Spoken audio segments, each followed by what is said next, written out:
welcome. Thank you for coming to listen to the Lichen Sclerosus podcast. My name is Kathy, and this is our journal of learning about and living with lichen sclerosus. Each week, I research or talk to someone about lichen sclerosus and bring you the information.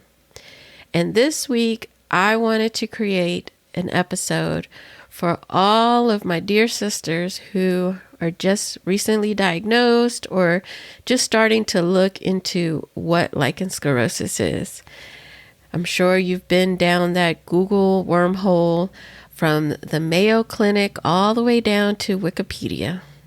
And you're pretty much seeing the same information regurgitated over and over again in different medical terms that you then have to Google to figure out what the hell they mean. Trust me, I've been there. So this episode is going to be a broad overview of the basics of what you need to know about LS to take care of yourself.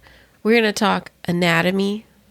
We're going to talk about what is and what causes LS, symptoms, treatments, and monitoring and best practices. This is actually week 2 of my 5-week program. Not as in-depth, but an overview of what it is. So you can get an idea of the information we go through in order for you to know what to expect and what to look for and how to take care of yourself and what your options are. So let's get started. Here's the thing. It's super, super important when you're talking about LS, you use the proper terms for your anatomy. For example, I did not use the word vagina correctly until I started researching LS. Because growing up, vagina was the whole thing in between my legs. I knew the word vulva, I just didn't use it. But it is super important when we're talking about our disease, especially when we're talking to medical professionals, that we use the correct anatomy. So, the vagina is an internal organ. It is what leads from the vulva to the cervix. The vulva is the outside organ. It is the pathway, the mouth to the vagina. And the vulva is made up of different parts. Again, more anatomy. At the top, above your clitoris, because everybody should know where your clitoris is. If you don't, girlfriend, email me. We got to talk. Is the mons pubis. That's the hairy patch right above the clitoris. FYI, that is where I had most of my itching. That's where it started. Then come down, you have the clitoral hood. And of course, inside the clitoral hood, you have your clitoris. Beneath that, on the outside, you have your labia majora, which is your big lips. And then inside that, you have your labia minora. If they haven't reabsorbed or fused, that's your inner lips. And then inside that, you have your urethra and the opening to the vagina.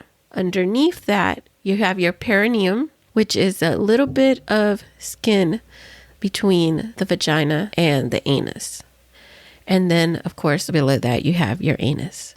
So that is the anatomy of your vulva. I hope I described it well enough, but I will have an image in the show notes on the website if you need a visual. So it's super important that you know the parts of your anatomy so that when you go to the doctor, you can tell them where it itches, where you're seeing a lesion, where you're seeing white spots, whatever your symptoms are. You can be very direct and very accurate about where it is that you are feeling these symptoms. All right, so lichen sclerosus.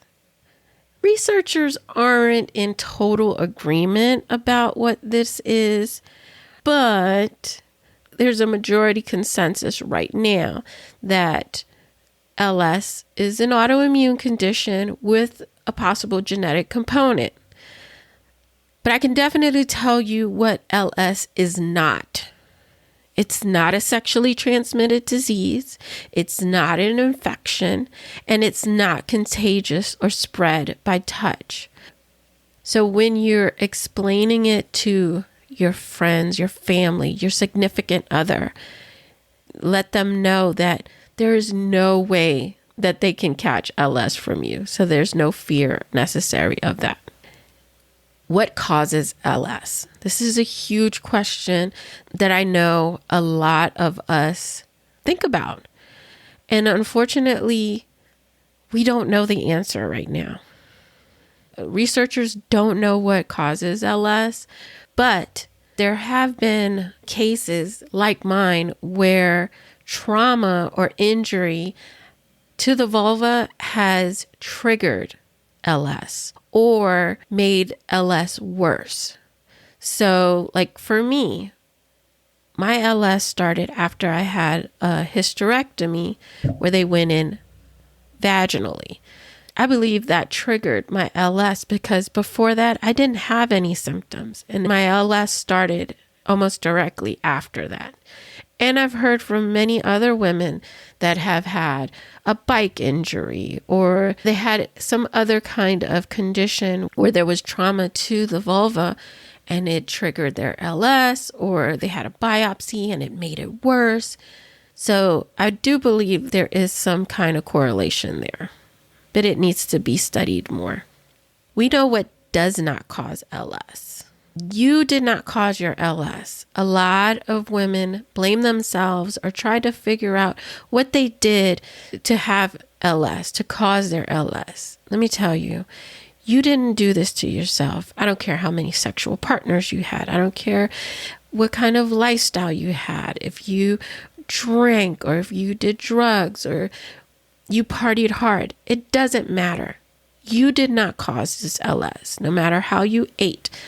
It's just something, unfortunately, that was triggered in your body. Please do not blame yourself. All right, let's talk symptoms. Of course, we got the most prevalent symptom, which is itching. And mostly it's when you are laying down to go to sleep. We have burning and soreness, whitening of the skin, which can be in patches, or it can be in what they call a classic figure 8, which is around the labia minora and into the perineum and then around the anus. We can have fissures, ulcers, lesions, blood blisters. You can have excessive sweating, especially during the summertime, and it can misshape your vulva because LS thickens the skin. It's an inflammatory disease. Your labia majora are going to be inflamed. It's going to appear engorged, which then leads to our severe symptoms, which are fusing. Now, your labia minora can either be reabsorbed into the body or they can be fused together across from each other. In that case, then it can start covering the opening to the vagina and the urethra. You can also have fusing of the clitoral hood, where it's going to cover your clitoris and you're not going to be able to get any sensation. I did a deep dive into symptoms in one of my earlier episodes titled Lichen Sclerosus Symptoms. So if you haven't heard that yet, definitely go in and listen to that. Another severe symptom is vulval scarring. And you get scarring because you have the itching. So you scratch. And of course, when you scratch, you tear the skin. And then that's going to scar. And then you continue this cycle, which your skin is already engorged and thickened. And now you have scarring on top of that. And that can lead to some secondary symptoms, which the scarring can lead to vulvar cancer. So it's super important that you pay attention to your symptoms and you do everything you can to try to relieve them, not only for just your peace of mind and not having them, but so that you can try to mitigate the chances of you developing further complications. Some of the other secondary symptoms are emotional, mental health issues, loss of sleep, loss of relationships, and pain during sex or urinating or having a bowel movement. All of these things contribute to each other, and you're going to start that mental cycle, that mental health cycle that I'm so passionate about. So going back to vulvar cancer, women with LS have a 1 to 5 or 2 to 6% chance of their LS turning into vulvar cancer. Now, I don't want to scare you. The fact that you are here listening to me now, the fact that you have been diagnosed, the fact that you are doing something about your LS puts you in a good position. This 2 to 6% is mostly women who've gone misdiagnosed for so long and untreated or aren't treating their LS properly for an extended period of time. LS is a progressive disease, so it gets worse as time goes on. So the most important thing that you can do is exactly what you're doing now. Get informed. Do what you have to do to find what your triggers are and develop the correct maintenance plan that works for you. The good thing is vulvar cancer is treatable when it's caught early. We're going to talk about maintenance and monitoring and best practices. And all of this is going to tie into mitigating the chances of you developing vulvar cancer. Your LS is probably diagnosed one of two ways, either visually or through a biopsy. After you were diagnosed, your doctor should have prescribed you a medication. And most of the time, it's a topical medication. And they should have showed you exactly where to apply it and made a follow-up visit for 6 months. As far as treatments, you have your ultrapotent corticosteroids, which is your gold standard. Then your second line is your topical calcineurin inhibitors. Then you have your third line treatments such as platelet-rich plasma, you have your CO2 lasers, and you have ultrasound therapy. Some women use diet or home remedies to help treat their LS. Others use a homeopathic or a naturopathic treatment plan. I'm not here to tell you how to treat your LS. I'm just here to tell you what your options are. You need to find what goes with your belief system and research what you feel is best for your body. Monitoring. Once you get on a treatment plan that works for you, you want to make sure that you monitor your vulva. Just like it's recommended that you check your breast every month for lumps for breast cancer, you need to check your vulva for any progression for your LS, whether that's fusing or lesions or blisters. You want to make sure that you're looking just so you can see if there's any differences. It's recommended you take a picture every 3 months. So you could take that to your doctor and they can look at progression as well. As far as best practices, it's good if you use some kind of moisturizer or barrier cream on top of your topical ointment. It helps from rubbing with your underwear and it helps fight dryness. Some women go commando. They don't wear underwear. Others recommend that you wear 100% cotton underwear. It seems to irritate less. Also, you want to avoid tight clothing, any soaps with fragrances if that bothers you. Personally, that doesn't bother me, but depending on where you are on the LS spectrum, there may be something that irritates you and that you want to avoid. Also, make sure that you stay on your treatment plan. Your maintenance plan is so important. Once you have your LS under control, remember, it is a progressive disease, so it can always flare up at any point. But if you know what your triggers are, you can try to avoid them. And as long as you're keeping up with your maintenance program, you can continue to fight against the advancement of vulvar cancer. That's the big picture of what you need to know about LS. We don't know what causes it, but we know you didn't do this to yourself. So do not blame yourself.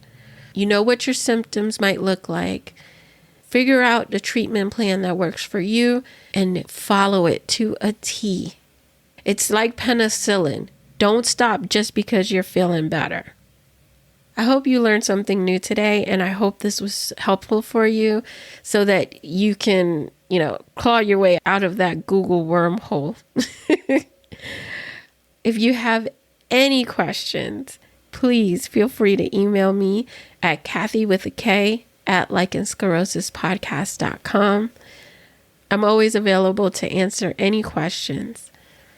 You can also follow me on social media at Lichen Sclerosus Podcast on Instagram and Lichen Sclerosus Support Network on Facebook. For a deeper dive on all of this information, go to lssupport.net and sign up for my new 5-week program. I hope you have an amazing week, and I will talk to you next time. Bye.